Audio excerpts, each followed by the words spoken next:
Hey everyone, welcome back to Let's Play Paper Mario. Here are Bao's moves. We have her slapping move.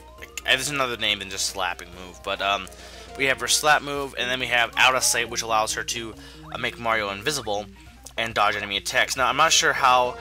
I know that after it's used, Mario can still attack again. So there's a move in TTYD that does the same thing, but I think it works that. It doesn't allow you to attack the next turn. The enemies can still attack you, which, in my opinion, makes the move pointless. Then, except for certain battles.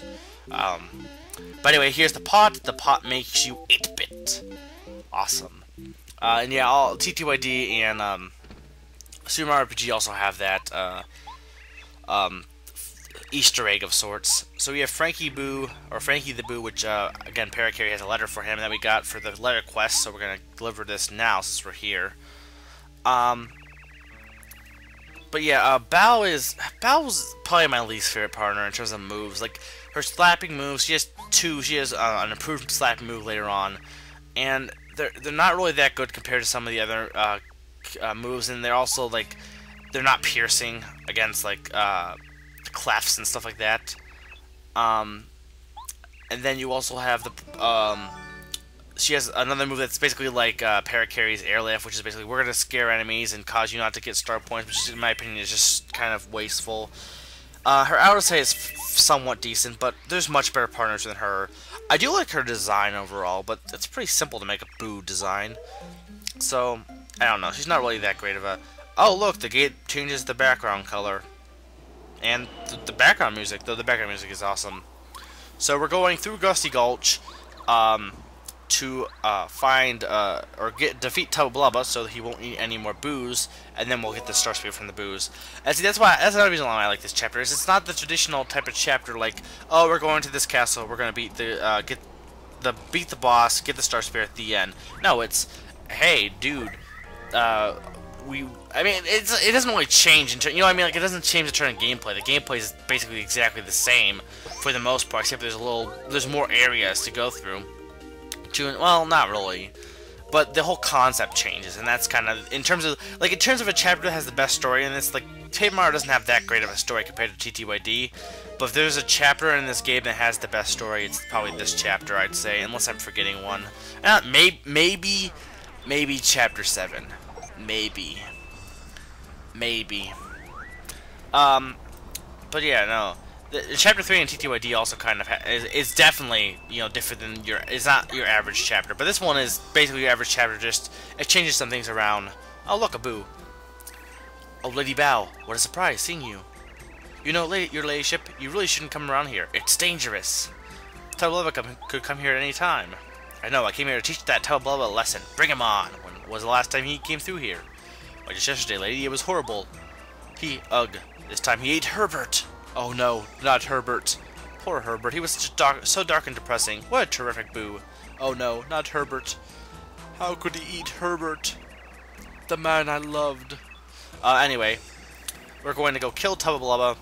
And yeah, all the Boos, and that's another thing I like. All the Boos in Gusty Gulch are, like, you know, dirt colored. I kind of like that to an extent. You know, the fact they didn't just make them white, they made them dirt colored. And they also gave them kind of slummy looking, probably racist homes. I mean, yeah, let's see, we're in like a Latin type environment, or we're in a desert-like environment with Latin music, and we have these rusty old rotten down shacks. That's kind of racist to an extent. But also, you know, the music's awesome, so I can't complain personally. So these guys give you hints on how to beat Tubba Blubba, though, to be honest, it's kind of, you have to do it anyway through terms of gameplay, so the hints don't really help you all that much in terms of knowing what to do. Turn, run away, run, Mario, run away and never return. My friend escaped from Tubba Blubba's castle. He claims that Tubba Blubba keeps something important right next to his bed. I wonder what it could be. Hello there. You're going up to beat Tubba Blubba, right? Yeah, get revenge. He'll never eat another ghost. Never. Especially not. Oh, wait, what's that? Oh no, no, Tubba Blubba's coming. Everybody hide. Lady Bao, you have to hide Mario. Mario, we have to hide. Use my power immediately. Press down, C. I love this scene right here. We have Tubba Blubba, who is awesome looking. Everything's cool, lady. He can't see you. Nope, there's no way Tubba Blubba can see you right now. Yeah, but he can see you. Looks yummy. I need snack. Ah. A little tangy, but good. My compliments to the chef. I love that song too. Oh, Stanley. Oh, the horror of it all. Okay, so Stanley is dead now. Well, not dead, technically. He's definitely just eaten by Tubba Blubba. So yeah, that's Tubba Blubba. He's awesome. He's of the species of Clubba, which is technically, I think, they originate from Spike from Super Mario Bros. 3. I think that's where the Clubba design kind of came from. And here we have Hypercleft. Hyperclefts, I didn't mention it, but Hyper Goombas, they're basically the same as Hyperclefts in the sense that they're tougher than regular. And I knew Smack wouldn't do anything. It's Smack, not Slap. I knew Smack wouldn't do anything, but I just did it because I didn't feel like changing partners or appealing for that matter. But Hyper Clefts are like Hyper Goombas in the fact they're a little bit tougher than regular Goombas, but they also could charge up at one point. Both the Hyper variants of their other species can charge up their attack and like release a really powerful attack. The Hyper Goombas and Hyper Clefts. So you don't want that to happen. So definitely make sure to take them out or use Bow's move to defend or to avoid the Hyper move because it's almost impossible. It's impossible to avoid against it. And there's another Repel Gel. Repel Gel is like the Ultra Shroom and the Jam and Jelly they come in limited varieties. Of course, you can get it via the Little Oink farm. You can get all those items repetitively, but yeah, the Repel Gel is definitely a limited item. You definitely want to keep ones you can get. Like you can only, I think you can't buy Repel Gel, but I don't think you can. There was a letter there, and we also killed another enemy. Let's continue onward up the hill. There's another Cleft. Or not Cleft. That's not Cleft. That's a parrot. What am I? I must be delirious. And here we have another Hyper Cleft. Let's smash it to pieces. Mario Smash.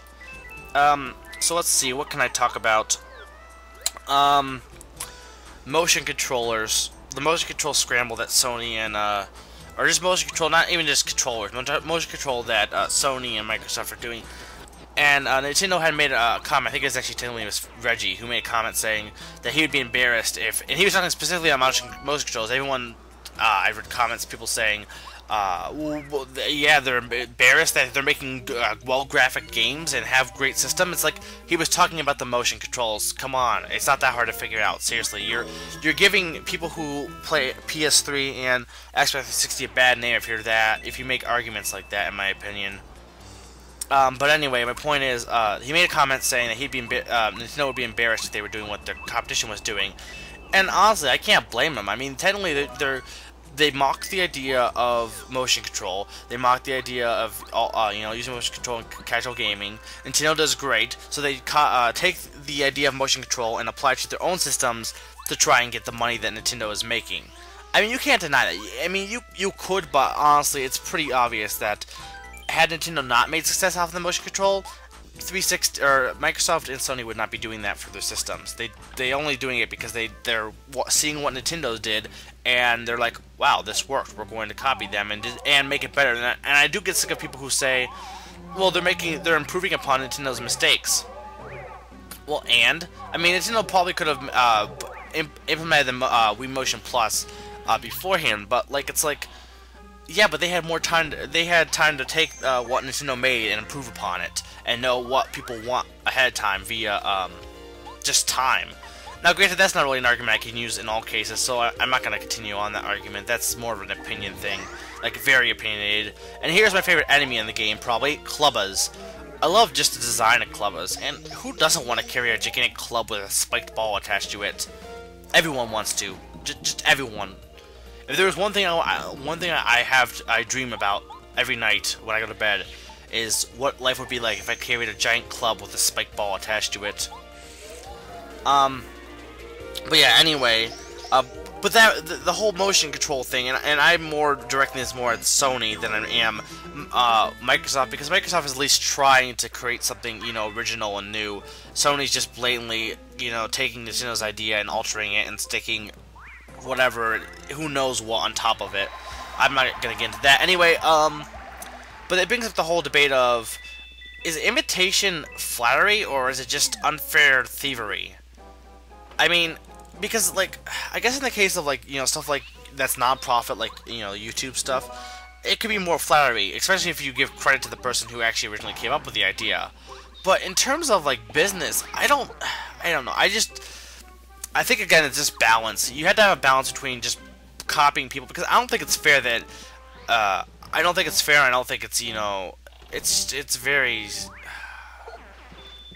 I'm someone who always strives to come up with something creative. I try to do, break new boundaries, try and make something creative for the most part. I'm really a big supporter of that, and it just disgusts me. This has been Mega 400, reminding you that this disgusts